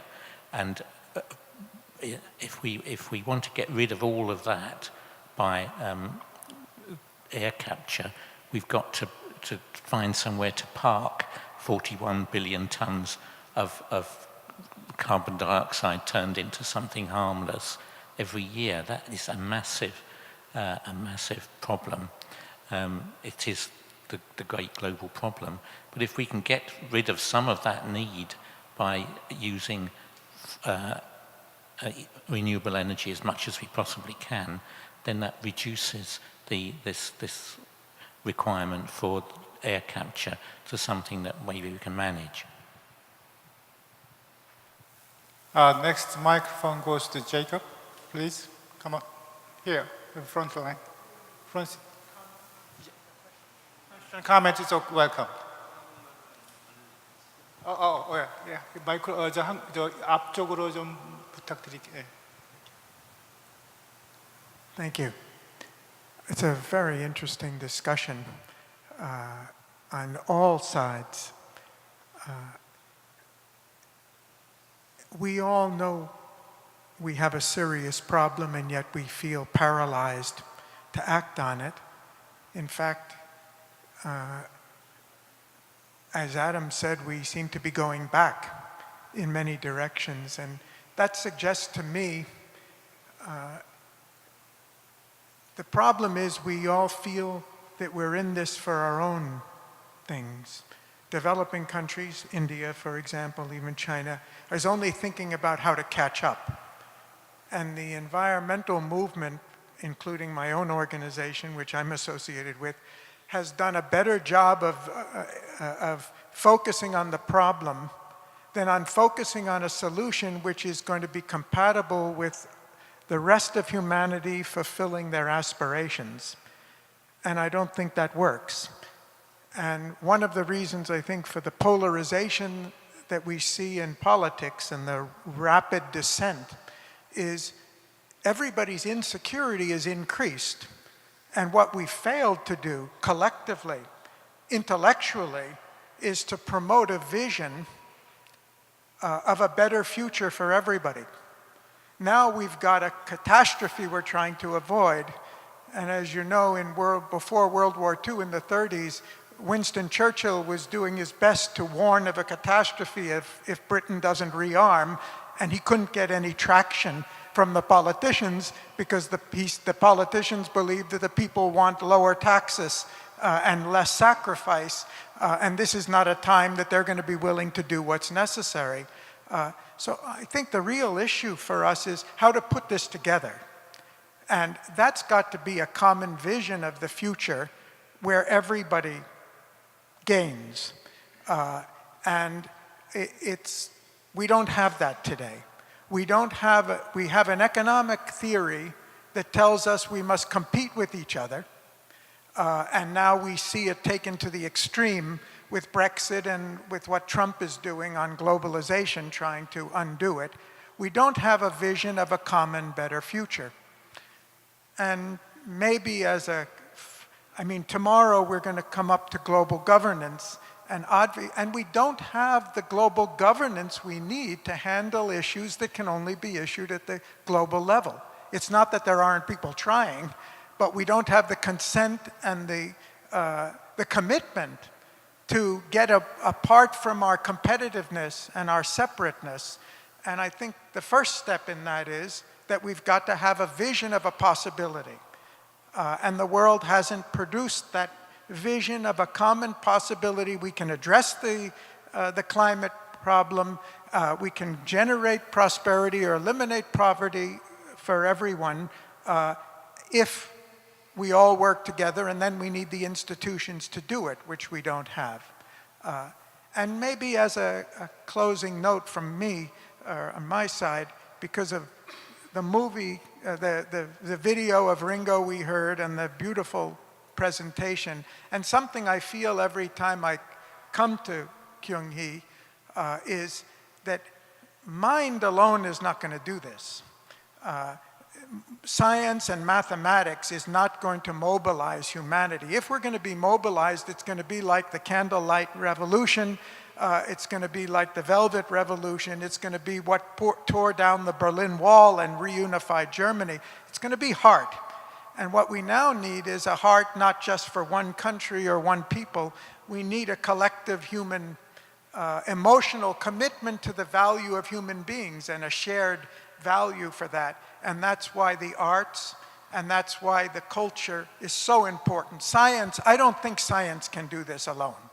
I think the humanities, the arts, the culture, and the civil society organizations are going to have to come together and not just talk about the danger to be averted, because the rich people can avert it by climbing up onto higher mountains maybe, but that we've all got a stake in a common future that's going to be better for everybody. We don't have that vision today. We say, those who don't have, you sacrifice, and we'll try not to make it worse for you, while they see the rest of the world taking everything they can, taking as much wealth and as much power as possible. And I'm just trying to position for tomorrow's discussion, because I think that's the problem with global governance today also. We don't have that common vision that can inspire and build the commitment we need to build the institutions, which I think we all know are essential to live together. The earth is too small for us to live on our own anymore. Thank you. Can I invite Tom, your comment, because President Jacob gave the agenda to discuss tomorrow in your sessions. 마이크 부탁드릴게요. 여기 앞쪽으로. 탐 위스 교수님. Thanks, G-Bone. I've been sitting here thinking about the common currency for change, institutional change, and it seems to be catastrophe. We're not very good at thinking ahead, and if you think back to all the experiments with international institutions, 30 Years' War, the Napoleonic Wars, World War I, World War II, I think the real problem with climate change, and I agree it's the existential threat, is it's not bad enough soon enough. And so here we are, having the same conversation I'm sure you've had for 20 or 30 years. And so I hear what Gary's saying, but I'm trying to figure out how we move from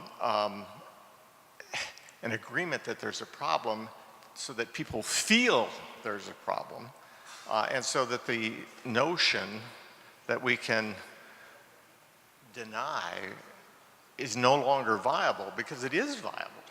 So I thought maybe you'd have a solution to this, Peter. I mean, how do we get people to realize that this is not a joke, we can't just dismiss it, to have something like a common vision, which is what Gary's talking about. And before we close, maybe Madame Bukova, you have some comments to add on? Batista, you also like to ask you to comment on.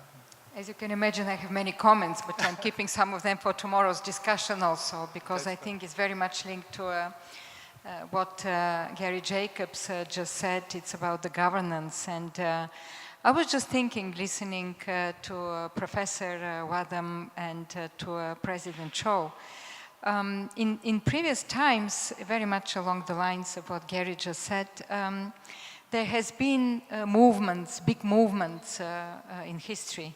And apparently in the contemporary, in the current geopolitical situation that we are in, what worries me that it becomes so bad around other issues, be it the trade, security issues, geopolitical competition, arms race, because we are really in the midst of a huge arms race in the world. We're speaking about reducing armament and giving it to the climate issues, but in fact we are in the beginning of a huge, unprecedented arms race in the world, speaking about space wars and you name it. And at the same time, we have common challenge. And this geopolitical situation is not conducive, and this is my biggest worry, is not conducive to debating, negotiating, finding the right responses to this common challenge. So we say the climate change is the biggest threat to humanity, and at the same time we are competing on other issues. So I was just thinking, can scientists lead this big movement in the world to mobilize the public opinion and others just by the truth that they hold about climate change? Can this be really this huge mobilizing force around it and to shake the consciousness of political leaders and others? Because I think the United Nations, unfortunately, is blocked. Tomorrow we will discuss this. Maybe there is a model within the United Nations. We know this is, and I believe in it, it is the largest platform that led to the Paris Climate Agreement. Is it possible that we change it? And is it possible that the scientists unite around some of these causes and lead us towards a better understanding and eventually finding this governance model forward? I'm just asking myself this question, but maybe we could also discuss it tomorrow. I will ask the President Batista give the final comment and leave the final remarks to Adams, okay? Maybe the last comment, but not the final comment. That would be too burdensome. I think there is, taking from what Gary has just said, I was discussing with him, I think over lunch, the need to reorient a discussion of currency, which is education for global citizenship.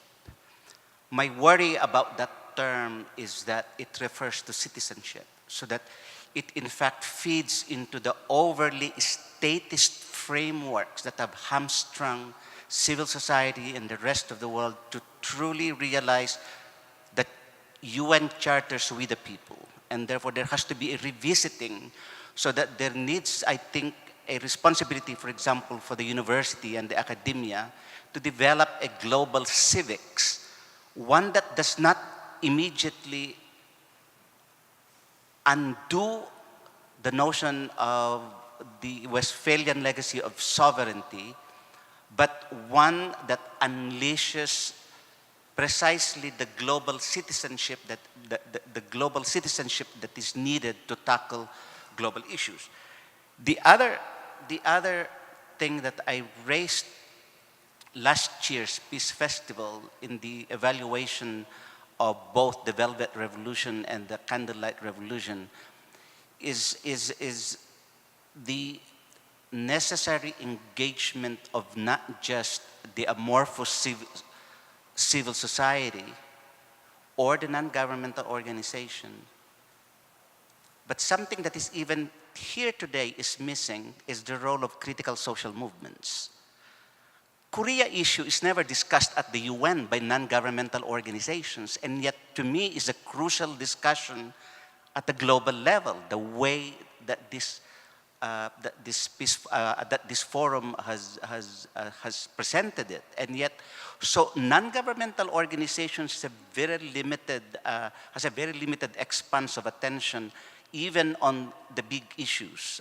So it's the critical social movements in South Korea that have raised the issues of the peninsula and have raised it to the level of the region, North Asia and the Pacific Rim. Lastly, I think salient to what Professor Wadhams has repeatedly told us is that while climate change is global, I encounter among NGO leaders the fascination of projecting their capacity at the global level, and therefore the overly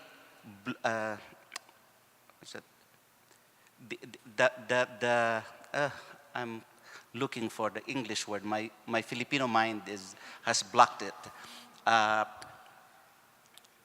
The importance given to global NGOs and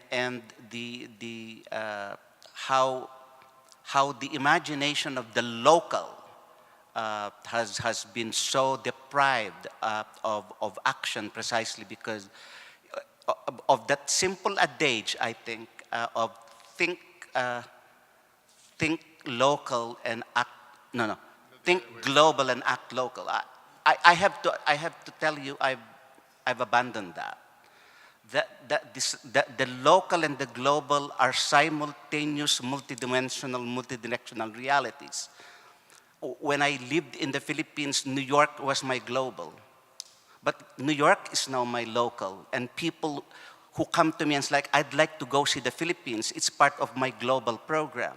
So Philippines and New York are equally simultaneously local and global. And NGOs who interface with the work of the United Nations think that going to New York, to Vienna or Geneva and the other centers of the UN is what matters because the issues are global. And so they forget that their own local is complicit to that globality.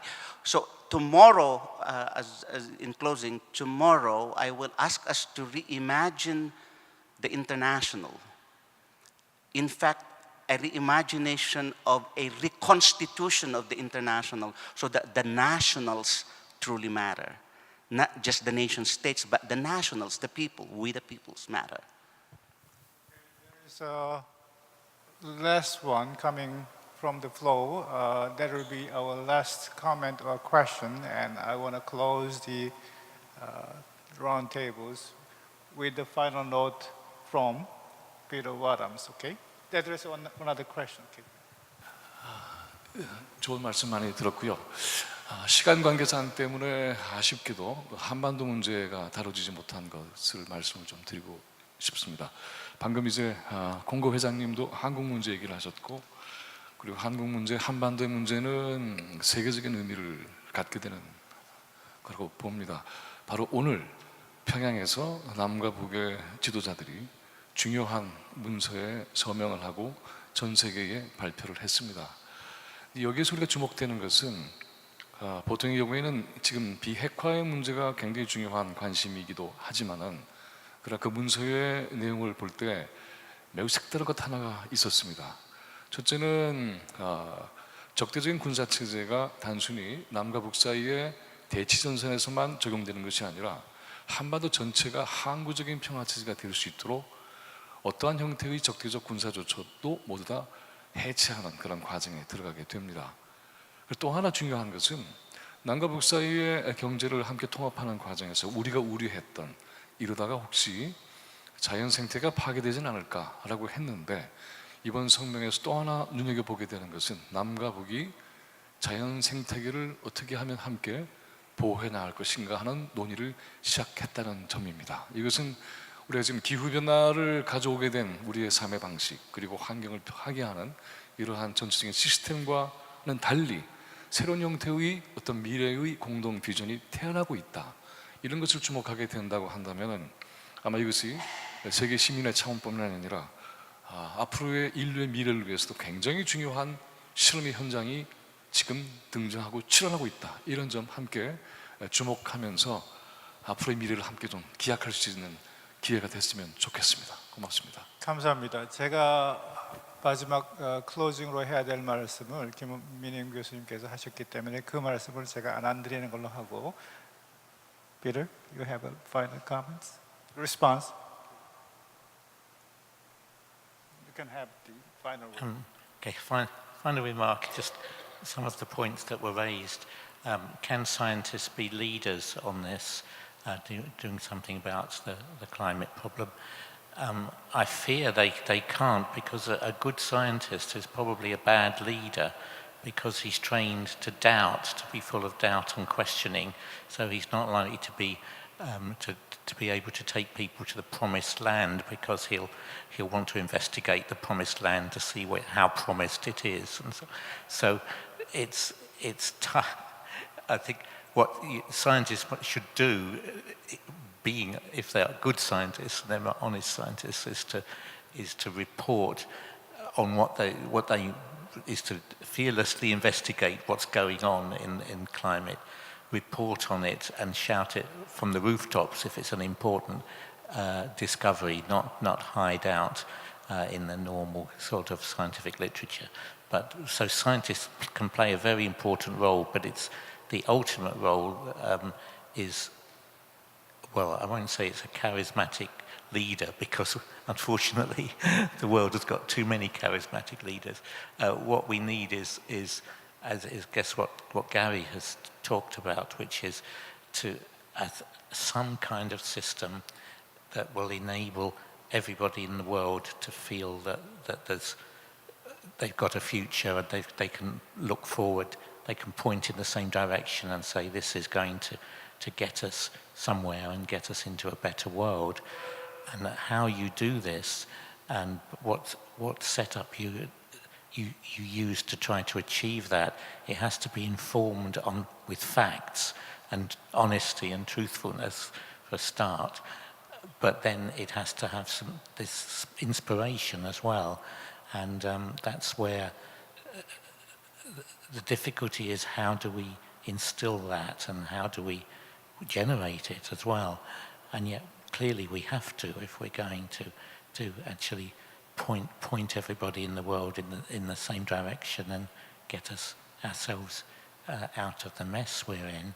So I guess that's something that will be discussed a lot tomorrow, and maybe that's where some insight can be gained.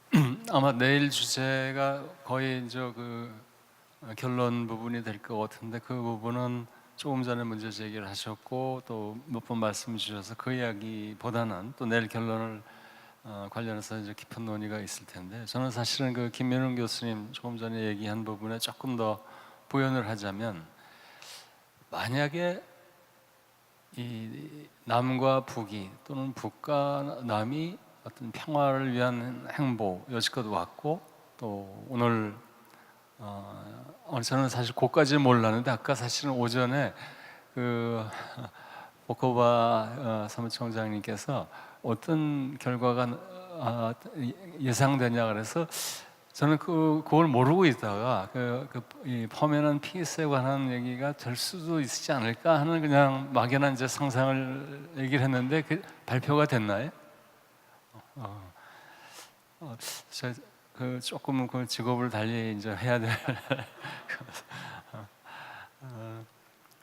근데 그게 남과 북이 만약에 그런 평화의 행보를 가서 그거를 이룰 수 있다면 사실 세상에 그 어떤 차이를 가지고 있는 나라 간에도 문제를 풀어갈 수 있는 실마리는 우리가 얼마든지 만들 수 있다라는 생각이 들고요. 미국과 러시아, 또 미국과 중국이 또 어떤 여지껏 우리가 체제 이념 또는 패권 때문에 우리가 좀 더 협력적인 관계로 갈 수 없었던 그런 국면을 전환시키는 굉장히 좋은 하나의 모델이 될 수도 있겠다. 그런 의미에서 꼭 좀 성공을 했으면 좋겠다 하는 생각이고요. 그래서 이 부분이 결국은 클라이밋 체인지에 관한 부분도 여지껏 이 문제가 제기된 것도 아마 수십 년, 거의 반세기가 훌쩍 넘은 기간 동안에 아마 과학자들이 그런 얘기를 해왔고, 환경 기후변화 이 문제가 심각할 거다. 또 지속적으로 어떤 우리가 인구는 계속 급증하는데 이 지구의 자원과 생태를 어떻게 보존할 것인가 갑론을박이 있어 왔고, 근데 한쪽에서는 알라미스트라고 그러고 한쪽에서는 소위 디나이어라고 하는 어떤 경고와 부인이 아주 팽팽하게 평행선을 그어온 그 역사를 갖고 있기 때문에, 그래서 이 부분에 대한 어떤 글로벌 가버넌스라고 하는 것도 결국은 유네스코에서도 미국과 이스라엘이 탈퇴를 했고, 또 앞으로 어떤 상황이 전개될지는 모르겠지만, 그러니까 이런 국면이 아무리 가버넌스가 있어도 어떤 글로벌 어웨어니스와 글로벌 아마 시빅 컨셔스니스일 수도 있겠는데요. 그런 세계 시민 의식과 어떤 그런 거기에 강한 유대가 시장 문화처럼 우리 어떤 지구 시민들의 문화로 자리 잡을 수 있는 것도 좀 상당히 가버넌스 못지않게 중요하지 않겠나 하는, 그래서 트루 트랙이 하나는 가버넌스에 관한 새로운 어떤 아이디어와, 또 하나는 우리가 세계 시민 의식, 글로벌 시빅 마인드를 어떻게 좀 더 공유할 수 있는 그런 여지를 만들어낼 수 있을까? 이 두 가지 트랙이 같이 가면 좋지 않겠나 하는 그런 생각을 합니다. 감사합니다. 미친이 경우에는 저희들 마지막 시작하기 전에 마지막 코멘트를 들었기 때문에 제가 마지막 클로징을 하는 것으로 오늘 세션을 마무리하도록 하겠습니다. 제 개인적 클로징 리마크를 갖기보다는 마침 이 라운드 테이블을 준비하다가 아주 운이 좋게도 휴고 보이코라는 바스 월드 사이언스 아카데미 오브 아트 앤 사이언스의 founder and the first president의 쿼트를 발견하게 됐습니다.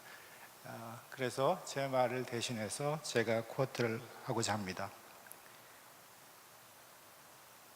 Quote, "We must work together to safeguard our future, the future of mankind, to find the way for a common work for a common good. There is no need for revolution. There is need merely of deep knowledge, of objective thought, and of constructive discussion, and of willingness for understanding." I hope this was the occasion to have the understandings, and in particular, willingness to understand us and the earth. Thank you very much.